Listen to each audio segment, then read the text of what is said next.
10th, 2024. This is the second Friday meeting of the OHDSI Phenotype Development Evaluation Workgroup. We have about 6 people today on the call, including 2 AI buddies.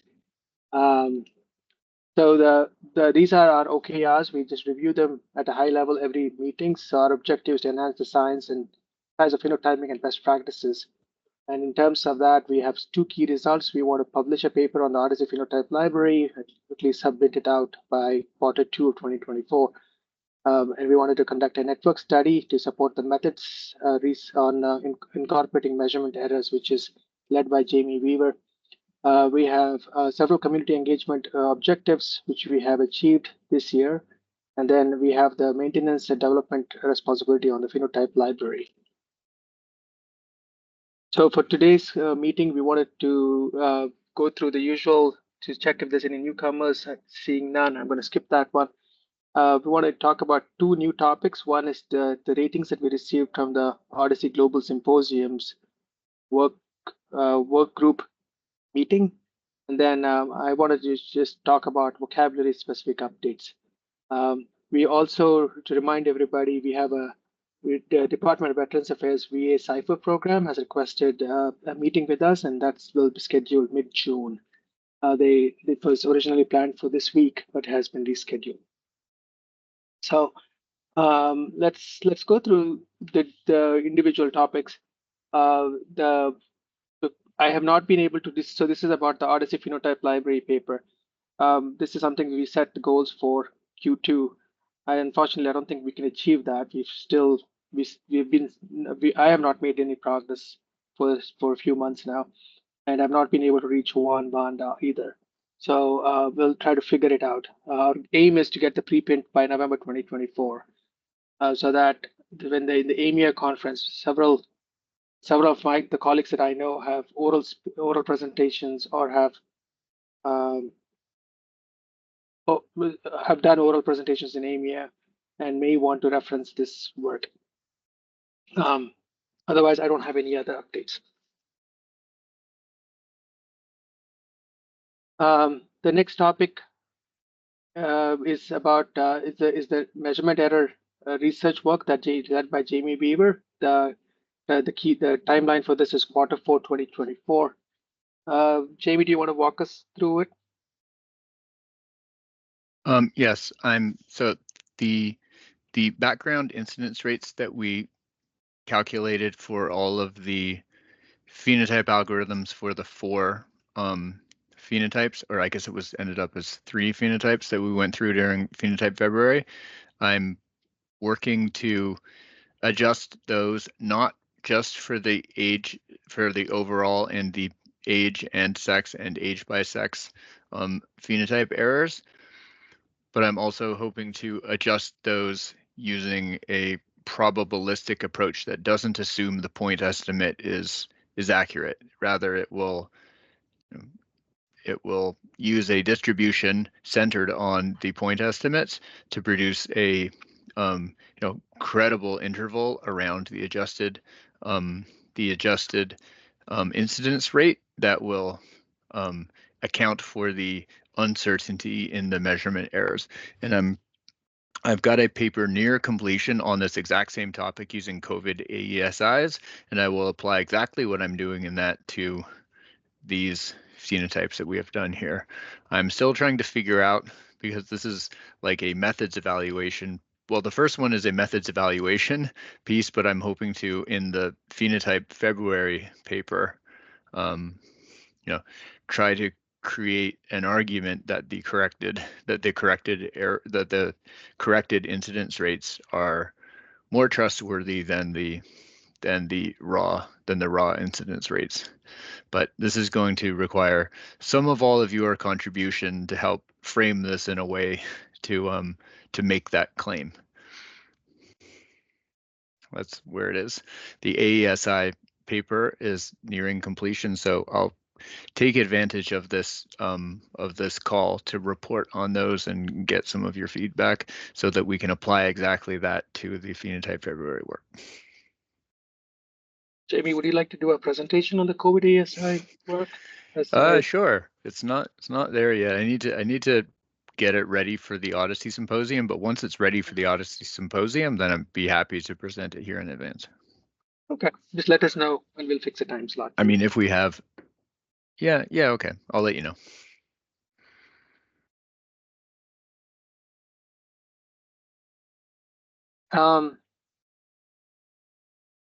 So you have all the result sets. Do you have anything from the data partners anywhere in that needs to be run?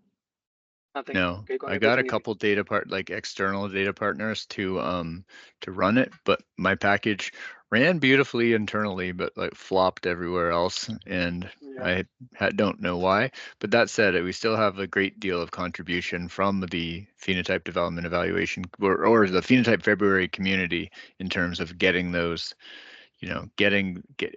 abstracting all of the cohort or the phenotype algorithms from the literature and producing them and sharing them around that we ran on our local data here. Okay. I can try to poke Thomas Falconer, who gave it a good go, and see if on the Columbia data to see if that, see if we can get some of that included, because it would be nice to have additional data partners.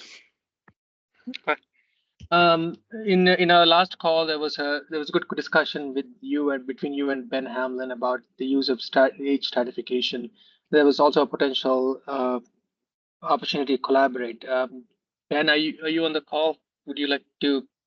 Do you have any other thoughts on the colorectal cancer screening phenotype?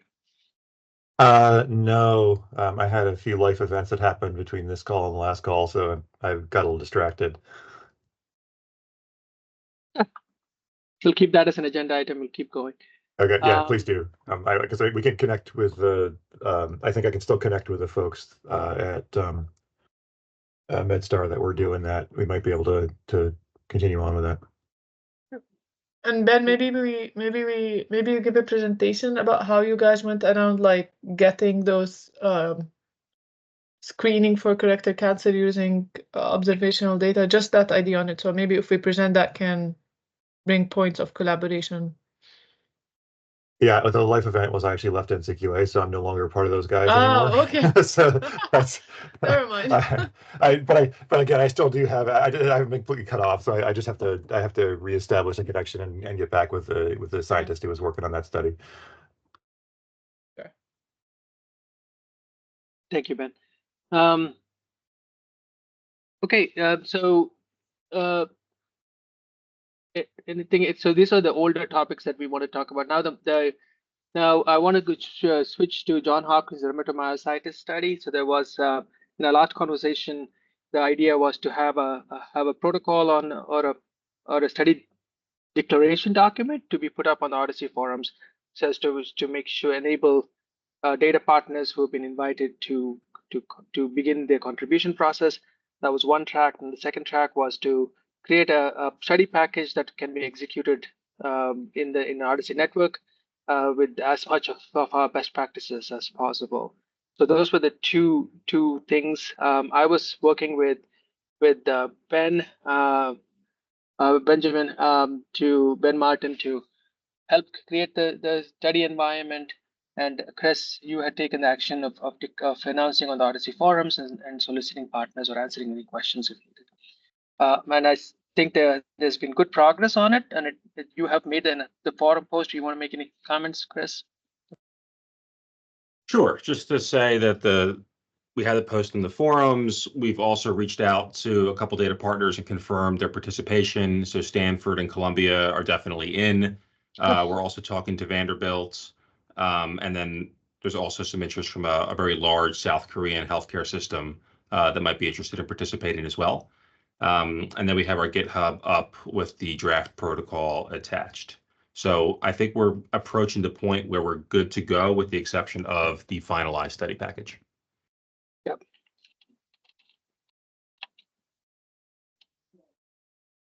Yeah, so I'll give you an update on that. I was trying to pull up the GitHub page just to see if the protocol document. Do you mind sending a link to this chat? I'll send it out real quick. Okay, perfect. Yeah, so in terms of the study package, there's two individual softwares that are that are working as part of this study. One is P-Evaluator, and other is Cohort Diagnostics. P-Evaluator is something that has been run on some data partners, and Joel has helped develop the script for running P-Evaluator. Now, Cohort Diagnostics, we have three modalities in which we can run Cohort Diagnostics. One is a script that would have the simple specifications, but it would not be a package. The second is a package. The package is a program that we historically used to build using something called Hydra, and it was always compatible and was always working. But I think there was a change in the development framework in the last 6 or 9 months with the priority on strategies, which means I have not been able to compile it into a package and give it to Ben. So I have a challenge in the sense that I'm unable to create a core diagnostic study package for network study right now without using strategies. But recommending the use of strategies is an uphill ask because very few people have actually done a network study with strategies. We did that at scale during the How Often project, but there was a lot of challenges then. So I don't feel comfortable yet asking a new user, relatively new adopter, to use strategies. So that's the technical challenge that we have experienced so far. So option one is to be very similar to how P-Evaluator works, which is it's not a package. At least that was not the way it was designed. It was a script. The script, you would have a configuration portion on the top where you put your credentials, and then you have the rest that would run. So that's how we have always done historically. The problem with that approach was sometimes we find that when our software has dependencies on other packages, it fails. So in this particular case, the solution is strategies, but it's not there yet. So I think my recommendation is to go back to the simple one, the same style that P-Evaluator was run, to use a script approach. That's what I'm thinking from the second track, is how do you build a network study package? Unfortunately, we won't have, because of the changes that's happening in the Hades group, we won't have a robust study package. We will have a study script. Would that still house the JSON, Gautam, for the actual cohort? Yeah, so the cohorts, the specifications will be the study definitions and the study specification, including phenotype definitions or cohort definitions, will be in GitHub, and they will persist and they'll be stable. What becomes unstable, potentially unstable, is like software dependencies. I think it's an issue if we do extremely large studies, but in this case, because it's Columbia University, Stanford, and a few other centers, maybe J&J and others, I think we should be fine. Hopefully, if not, we'll solve it. And Joel, Jamie, Bill, go ahead. Oh, and thankfully for this study, we should have very few package dependencies. So hopefully that will minimize the impact of going that route. And I mean, really, the three packages we need are database diagnostics, Evaluator, and OHDSI sharing. And those seem to have fewer of the big Hades dependencies than the others, which will hopefully work in our favor. Yeah, I suspect so too. So that's it'll also make things simpler, I believe. Is there a good track record of going this route in terms of the individual scripts with other academic institutions? So if you look at the body of all the OHDSI network studies that has happened in the last, say, 5 years, I would say 80 to 90% are script-based. But it does have its own challenges. But I think in this particular case, because of the relative simplicity of the study, you don't have a prediction package, you don't have an comparative effectiveness package. So I think you should be okay. Okay. I mean, it sounds like this is really the only option at this point. So we're going to go forward, and that's fine. We'll make it work. But I was just curious. Yeah. Thank you. Jamie, for Phenotype February, we did the same thing, right? We would what we announced as the package was basically just a script, correct? No, it was a study package. Ah, you did do the strategist route. I did not use strategist. I created a package the way we did back in the Stone Age. Yeah, so By Stone Age, I just mean before strategist. so yeah, and Gautam, why don't you do it the way we did also like the COVID ASI? That was pre-strategist, but it was still a package. Yeah, so I reached And- out to Jamie Gilbert and others, and they have a strong position right now that to advocate for strategists. Ah, so they don't wanna. It's not okay. Does that mean you don't use RENV like when you do it as script? Yeah, so I'm a little disconnected right now on the current thinking because I don't attend the Hades meetings right now. So I have to catch up as to what their current recommendation is. But I did not know that the previous Hydra RN based approach had completely stopped working. So when I made a study package for the incidence rate stuff, that didn't use like Atlas Hydra style approach. It was just like a package, like a lightweight package that I just like wrote de novo. Okay. Yeah, maybe then there is a second approach that, or maybe there's an intermediate approach. So I was going to propose to the group that I help out Ben Martin and Will Kelly set up the package with the script as the first approach, and then if that fails, then try to see if there is a middle ground between the Hydra package and the script package. I think that using a script might be easier since it's going to be sent around to different environments, etc. And in that script, you could just, force package loading of the particular versions of the package that you need. And, people that have old versions of those packages and old dependencies, etc., would just be updated at the top of that script, and there'd be, you'd write some big mean all caps shouting that says thou shall not pass until you update your packages and dependencies to meet these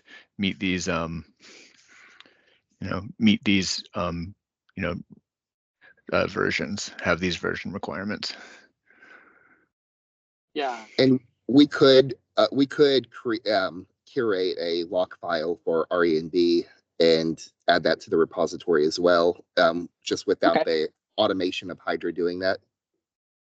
Okay, awesome. Well, if you can do that, then that's the middle ground between Hydra doing everything and just a simple script. So that sounds like a plan. So so I can help out by creating the script, and I'll try to do it today, and we'll put that in the study repository. And if you want to put the RM log file, feel free to, and that you can. Okay, absolutely. That sounds great. Thank you.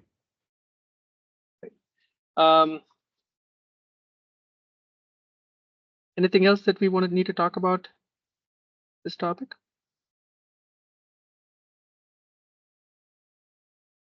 Ben Martin, are you good with that plan? Haven't heard you yet. Yeah, that sounds Okay. great. I didn't know. It sounds like pretty simple, and that whole conversation was so helpful, just in general of what our options are. But I agree with this script. So at least for this project and the number of data partners. So once we have that script in the repo, are we good to like have other places go ahead and try to give it a run and see what maybe problems they have? Or once the script is there, do we need to get together and look at that? Or No, you are in full control of the study. You lead the study. We are just consultants. So if you wanted to run the study now, you can run the study now. I definitely Nice. recommend when developing that script, like just because it will run in one's own environment, you should not assume that it will necessarily run in someone else's environment. So try to grab one other data holder that you can kind of develop with in concert. So like when it works Nice. fine on yours, see if it can do the, produce a similar result, or at least run to completion in someone else's environment, because that's bitten me several times. Yeah, that's good. So go ahead and get someone, and just before like, sending it out there for everyone to run, like actually go ahead and get with somebody to see how it works in their environment, or if it works, I guess. Happy to be that person if you like. Okay, that sounds, we may take you up on that, but Jamie, yeah. do you wanna be we haven't discussed NJ who wants to do the who wants to be the main partner? I can definitely do all the governance, get the protocol, and put it with our internal. But you want to take the technical part? I can run the package, and okay, or the script, or the analysis, however you want to set it up. I can run that.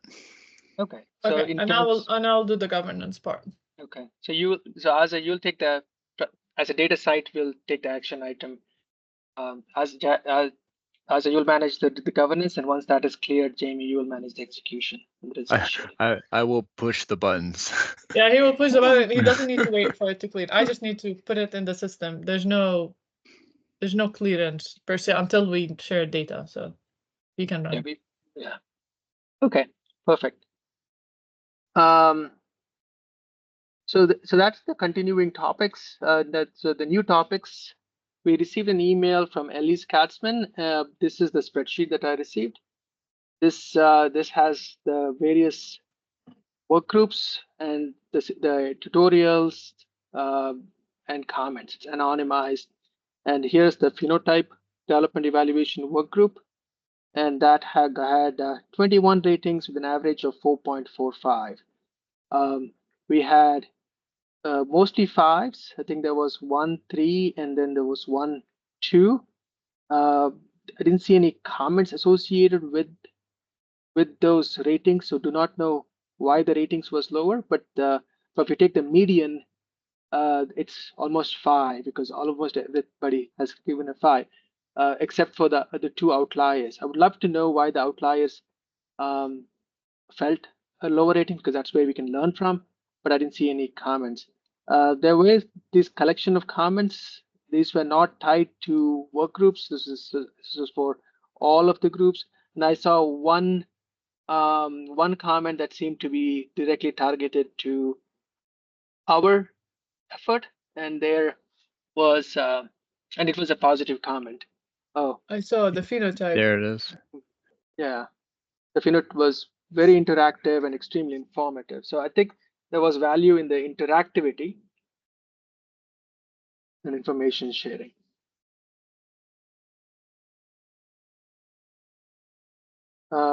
So overall positive. For this year's phenotype development evaluation work group, maybe we could assign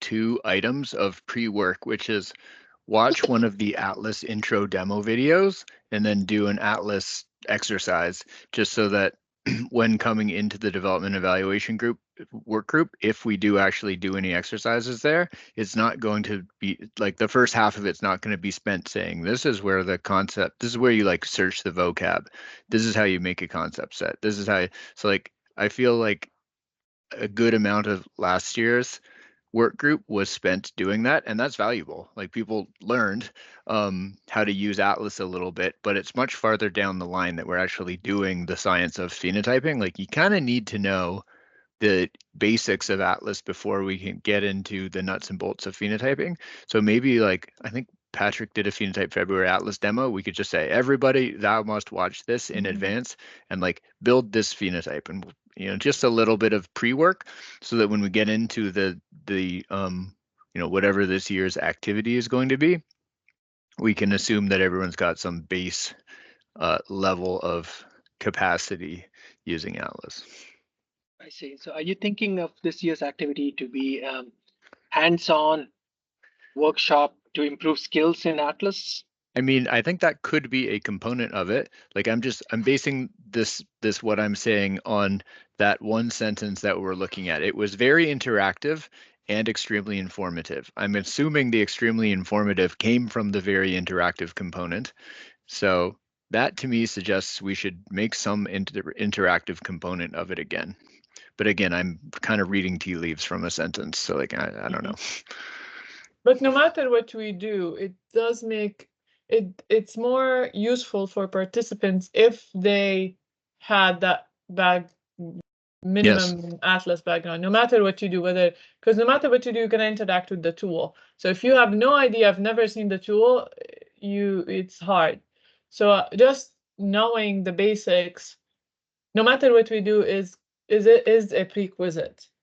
Yes. And we're not talking about, even if we didn't, like, whether we did focus skill building session or we did science building, like science discussion session, doesn't matter. I think it's the a tool prerequisite. component. Yeah, I think the basics of the tool is you put the person in the mindset and what they expect to see on the screen on that day in terms of tools. Yeah. I think so. I think there has been discussions on levels of skills for people so that you can group people by levels of skills. There was feedback about people who have medium to advanced levels of skill not feeling engaged when there's entry level questions. So having stages was important, and then they created an idea of stickers or badges based on people's completion of training or demonstration of skills. But I think that died 2 years or 3 years ago. There was a Northwestern University that led that effort. But I do like the idea of asking people to develop a minimum skill set as an entry criteria. Go ahead, Will.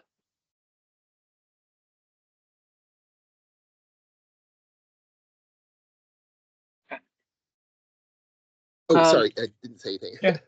Yeah. Any other thoughts on or any or does what is the final reflection on you making this an interactive advanced educational workshop versus a scientific? I think we also have to decide, there is some of those sessions are, if you think about it, we're a work group. This is a opportunity that we're meeting together. So it could be, we could do something for the group, not for an external, like we could, if you do it educational, where whether it was like skills or how to phenotype, or this is, we as a group are not, we could like help members of the group to catch up, to learn something, and anybody can join, which is not part of the group. So this could be an aim where you're like doing something educational for the group members and for anybody, versus some of those other like work groups meeting is not educational, and it's not, has no external component. It's really just for the work group to achieve one of the OKRs or work on one problem together.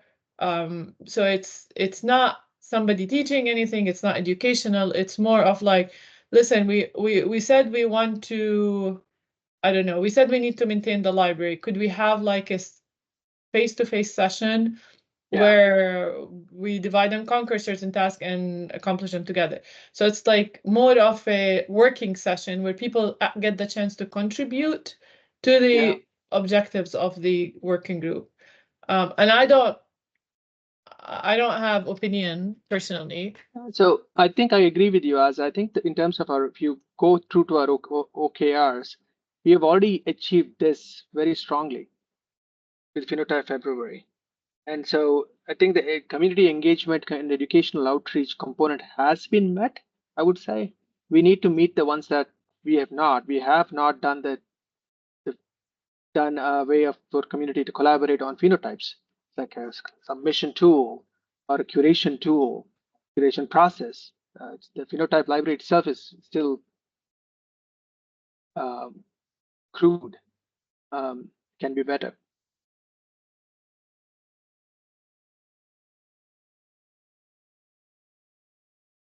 Yeah, and Any opinions, any ideas of, like, imagine this meeting was face to face. Anything we can get out of it to meet the objectives of the working group? Any ideas? Sorry for the I was unfortunately multitasking. Are we talking about the for the symposium event? Yeah. What to do in order to meet these objectives? Okay. yes. Yeah, we have a chance that we're all gonna meet for half a day. Yeah. I got it. So in terms of where we are, I'm just going to color this Yeah. based on some. So by the symposium, I will have some results and a very rough draft of this COVID AESI paper, which I'm doing as part of my PhD, but that is going to be the same framework for the paper we're going to do for the Phenotype February work. So we could spend a little time talking about how to actually incorporate measurement error into incidence rates for a set of phenotypes across the data network. But that's also my being selfish and talking about, exactly my particular work. I think if I could be far enough along in the Phenotype February work by that point, we could, all collaborate on, interpreting those results together and creating a story for the paper.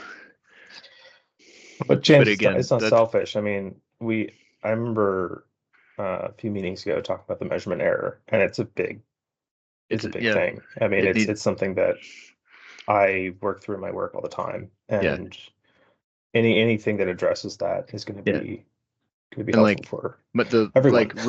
Reviewers of my papers where I've gone and used done measurement error correction using a single point estimate of the measurement errors, the replies are unanimous in that you can't trust that thing. I'm like, oh, well, you can't trust it if I've used a measurement error from a validation study on 200 patients in a database far away a long time ago. Of course, you can't trust that. But then if we use Phevaluator, which is an informatics-based approach for getting those measurement errors in your actual study population, then the reply is, well, that's not a human. You can't trust that thing either. So thou must do some sort of probabilistic approach that incorporates uncertainty around the measurement error.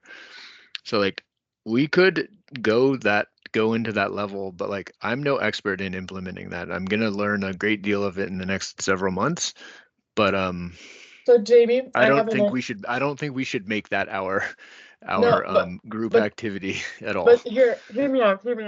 So so you mentioned, the ASI paper that we will definitely be done with the draft by then, because you're presenting it actually in the symposium. Correct. So if you imagine that now you're presenting, here is the ASI incidence rate from a collection of observational data. Here's the point estimate if you take it as is, and here's the range you get if you correct for the measurement error using the Phevaluated as the point estimate of the measurement error, and then you have an error distribution. And the center of the distribution. The center of the distribution, right? And here how your measurement error will be. You did mention that, of course, the natural question would be, well, are those estimated error incidence rate more trustworthy than that point estimate that you got without any adjustment for the measurement error or for the could we, during this session, make a working session where we divide and conquer their ASIs and work on a session to find, and maybe just using literature, what evidence we have into the true incidence of these events? Well, I mean, the closest publication that I'm aware of about the true background incidence of those events is your paper. No, but that's your not and true. Xintong's paper. But that's technically the estimated number without any adjustments. No, I'm talking about other sources. So this is we, one of the things that we're actually cross-referencing in the network data quality group, who is spending a lot of time on fitness for use. And the conversations are almost identical to the ones we're having in this group. Essentially, how do you trust this? What are the parameters that you can, and how might you make those computable? And a lot of it doesn't exist actually in the literature. I mean, this is really sort of where we have to sort of rely on individual expertise, looking at similar data sets or similar phenotype performance, statistics. I mean, what it's screaming to me is you need simulations where you can create the truth, and then where you can create the truth yourself, and then futz around with that truth. Narrow them down to when you're looking at when you're looking at these results from the structural analysis, essentially, like what do you hone in on as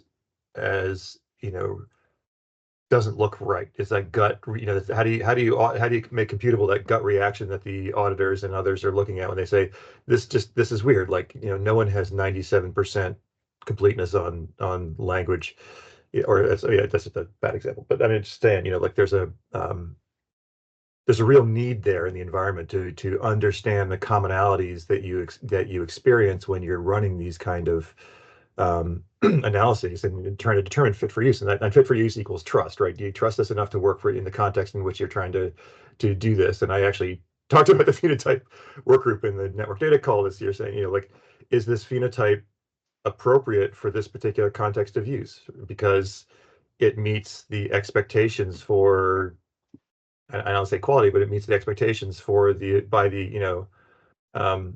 this particular context. Yeah, so this is starting to sound errors.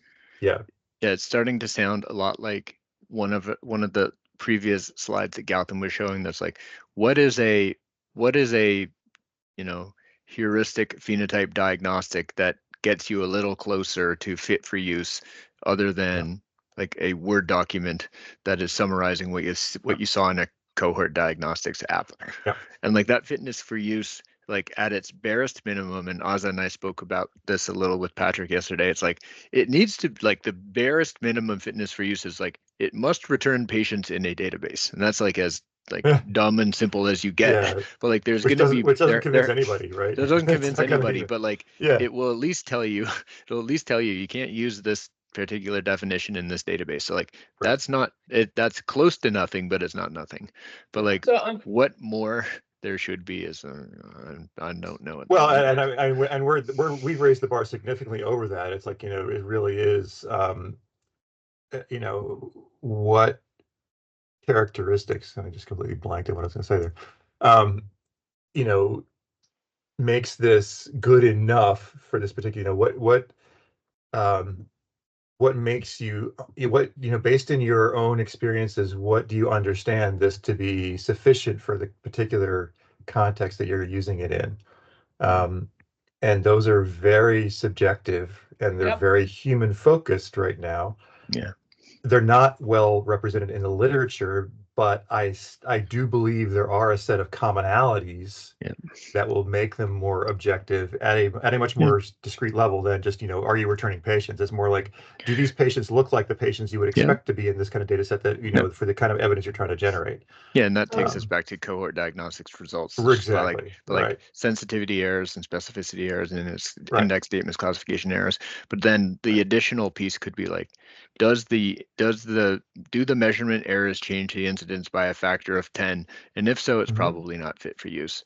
If if it changes the background incidence by a factor of 3, is it fit for use? Or like 5 or 2, like what's that magic number? And like without doing simulations with a actual truth that we're trying to get to, I don't really know if that threshold is anything more than arbitrary at the moment. Well, and I think that's why I like the idea of simulations, because I think that's how you essentially have to generate that threshold for each individual context, which is where it gets complicated, by doing simulations, or by doing, or by doing a network study. But I think that's a lot more complicated for, but yeah, I think there is a way to run a series of simulations that would allow you to at least create some kind of benchmark that says, if you can achieve this level, and you're transparent about the measurement errors and the bias in this, then that goes a long way to enabling a much more effective fit for use decision making process. Well, in the not too distant future, Yang Chen at Penn is having well, he's just submitted a paper that does this type of thing, but for estimation, and uses a bunch of simulations to show the degree to which the measurement error, truth impacts a an effect estimate. And we could probably use that type of framework in something like an incidence rate. It's definitely less complex in that it's incidence rather than a whole big bad estimation study with propensity scores and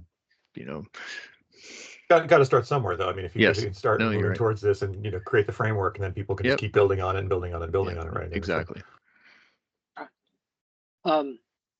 So do we I've want to taken use us this? off track. No, I think you went into the details. I helped, sorry. So Gautam, so I think we have two related ideas. Well, we have three possible paths. One path that is purely educational, and that would be more external facing. And of course, anybody can benefit from it, which is more of skill building on tasks related to phenotyping. That would be, I would say, a low-hanging fruit, because we can come together with something like that. The second path is, the second idea is doing something together to achieve the goals of the working group, and that would be more internal facing of the working group. Again, anybody can join, but it's not a survey. It's not something you're doing for the entire community. It's something more focused. And I see there are two topics related, but depending on what exactly we do, there could be two things. One thing is related building on the idea of incorporating measurements error, and building on the work that Jamie is working on, and doing something like, okay, we know now that we can adjust we can correct for measurement error, and to do that, here is a nice method where it takes a distribution of error centered around an estimate that comes from a probabilistic approach for evaluator. Can we do an experiment where we show that those numbers are better than what you get if you don't do anything? And that would be an experiment that we will do something around it. But similar, related, would be focus on the idea of diagnostics. And okay, we have cohorts in the library, we have phenotypes, somebody developed them. We have data like phi-evaluated and cohort diagnostic, and we have some numbers, and we know how people do it.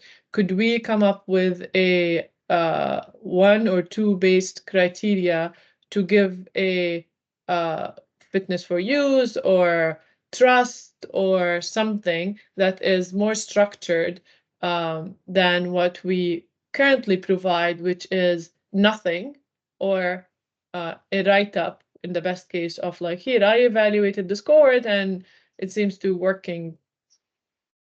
So could we based on the measurement error or the move of the estimates of the incidence rates based on the measurement error, which is Jamie's idea, and something like record count or female-male distribution or whatever, can we come with some other rubric where we give X's and checks for a phenotype in a given data source? Can we build a dashboard based on, and we can start small.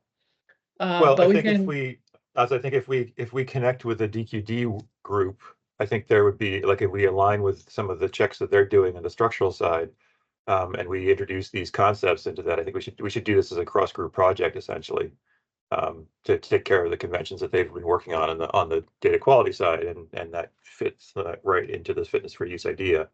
Yeah, so they do a lot of things related to that on the concept set level, or in the right, but they've been expanding their conversations lately into more of this more philosophical domain of fitness for use, I would call it. And I think if we can align forces, that might help us. So Claire and I have had conversations on this topic, including an idea that we discussed about fingerprinting data sources based on and that fingerprint is able to tell what type of data source is it. Is it an electronic health record data versus a registry data? That fingerprint could help us inform what type of questions are fit for use, so on and so forth. I think it's a good idea to talk to them to see what their plan is for the symposium. Is there an opportunity to bring those two work groups together on this topic? At least explore that. Yeah, we can talk about the whole idea of diagnostics in this case. So they do the first level of passing diagnostic. Then I know that, to Ben's point, they are trying to get deeper into, well, we know it passes, but if you have all these phenotypes and you try to phenotype it in a particular data source and it doesn't pass face validity, so you start questioning the quality of the data itself. So there is like some interaction, like some middle ground between like the idea of like data quality versus phenotype. And because when we talk about the phenotype being good, fit for use, it's not fit for use in an abstract, it's fit for use in a given data source. So right. Well, and in my world, it's fit for, like, we look at specific phenotypes fit for use in a certain scenario where, you know, we're gonna expect different performance from different data sets as we're trying to do like essentially a network study for quality. Like when we're trying to do a, you know, a multi-site type, you know, test of that phenotype, we want to know if that data set has adequate resources to even provide us the kind of performance characteristics we want. You know, they're never going to be equal, and they're always going to have differences. But, you know, is it good enough for this particular question that we're trying to, you know, this measure we're trying to test in? Correct. So maybe what we can do is that we can select phenotypes that are just general ideas, but also some of them are known to be related to the quality because that's where the use case is. We can think of like whatever, diabetes, depression. One of the. I want to keep the depression one up there, yeah, because that's one of the ones we really struggle with. Yeah, and then we start to say if we select just 5, and if we work with the data group and the quality group to say, could we construct an exercise where we go over those phenotypes and we find out a rubric at which we can say pass, fail for those phenotypes across a network of data. And that will be a combination between the data is not supporting this phenotype, the phenotype doesn't work on this data, and so forth. And by doing that exercise, we might come up with a starting to base some rubric that we could generalize across the library. But I think that would be fun because it touches on concepts in the data quality. It touches on concepts on the phenotype, and then the user case, which in that case could be like quality measures that by nature you apply it across a network of data. Yep, that sounds great. Awesome. There's 5 more minutes. I want to touch on the last agenda item here, which is about the changes to the vocabulary. So in February 2024, there has been a major change in the OHDSI's OMOP vocabulary. Those changes included several concepts, changing domains, and also the conventions to represent them in those new domains is different from how historically folks have managed it. Specifically, there has been a lot of codes that have moved from condition domains to the measurement domain. Now they will be found in the measurement table. Measurement table has attribute field, which is the measurement concept ID, along with value fields like value as a concept, value as a number, and so on. So to have a successful query now, the phenotype definitions, core definitions has to support the new domain, and in many cases has to support the query on the value. So this will impact several existing core definitions. A lot of my work inside J&J has been impacted by this change, and I'm trying to figure out how to solve that. Many of the definitions that that Aza has worked on has been updated by her, and so she's got some experience with it. I do not know the impact of to the definitions that are already in the OHDSI Phenotype Library. That needs to be evaluated, and that's something that I'm trying to figure out how to systematically evaluate. So that's I wanted to share that information about the impact. I do not have a solution for it.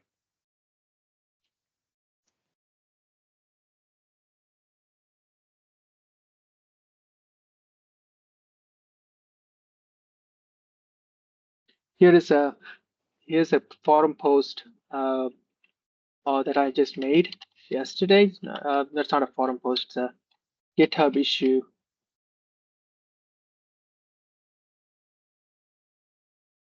Get the vocabulary website. Let's say it's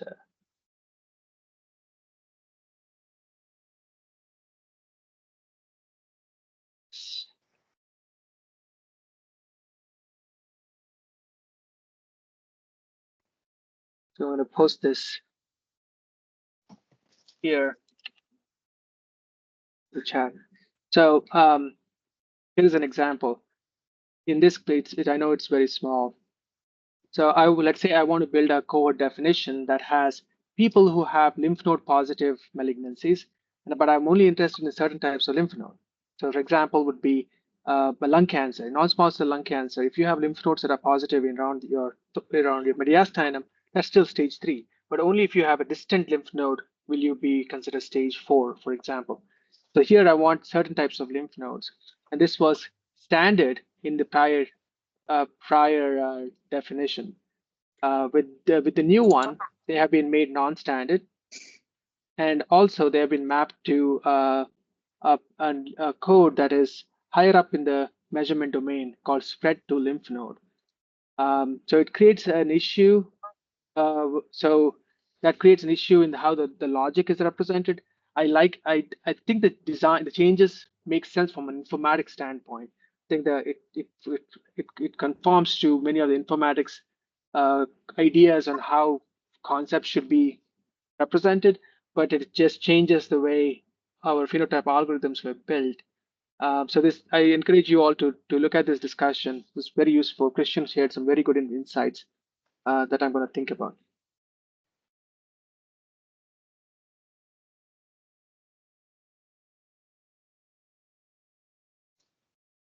So Gautam, it is. I think on the logistical side, we now have a problem in the phenotype library where some of the definitions need to be adjusted, including simple definitions that are SNOMED, parent, and all's descendant, now shifted around a lot. Some of these descendants became invalid, even though they are SNOMED. Some of the source code mapping in terms of ICD-10 and 9 shifted. And then some of the domains shifted.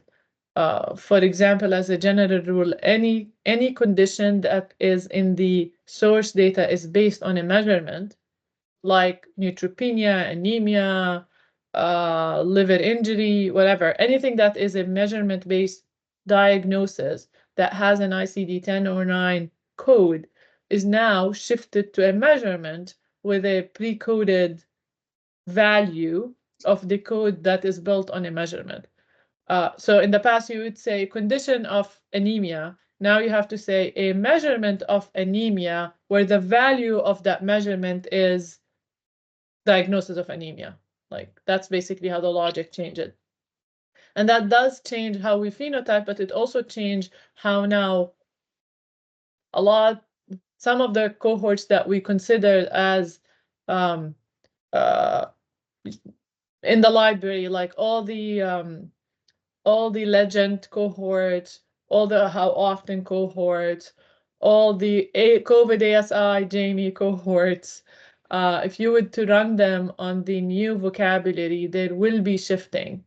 And our assessment now that change affect 60 to 70% of a pool of cohorts when you move from the old to new vocabulary. Yeah, most of the cohort has changed. Like by change, I mean the source code list is different in the new vocabulary than when you compare it with the implementation of the old vocabulary. Now, of course, sometimes that only a change of code doesn't mean that you actually change in the patients you're capturing, because some of these codes would have no people, and some of the codes you lost might also have no people. So I'm not talking about actual like record count. I'm just talking about structural changes. So that has an effect on our cohort, on our library. So I think logistically, the first thing is to assess that change. And we are lucky because DEMA has a script now that just kind of, you give it a list of cohorts definition that ran on the old vocabulary. He would run it on the new vocabulary and then compare the source code list and then alert, like give a positive value for cohorts that had a change. So I think what we should do from a phenotype working group, I think we need to work with DEMA to run his script on the entire set of the cohorts. And that will produce for you a sheet that says cohort ID changed, yes, no change. And maybe we can just add an indicator in the library, like a hashtag that say vocabulary change affected the cohort, and then at least be aware. And then on the user lab, and then maybe put a post that say like the phenotype library due to the vocabulary change. Now we know that some cohorts change, and here's an indicator that suggests that. So if you use it, if you know, well, I'm gonna use diabetes that they use in Legend. If it's changed, then look at it. Like, I think it will be so hard for us as a working group to adjust those cohorts because we're talking about 600 cohorts, and I know that we adjusted things for J&J and it took forever. So I don't think we can do it. I think we will just put an indicator there, and then when people ask for what cohort should I use, we just make sure that they review it. I think I agree with the notion of just creating a diagnostics and then saying and flagging affected cohorts. And I think through community contribution, we can either update it or deprecate an old one that is severely impacted when a replacement comes along. Like, for example, for you guys, the uveitis thing, we need to make sure that the new network study gonna run on cohorts that are still fine. Yeah.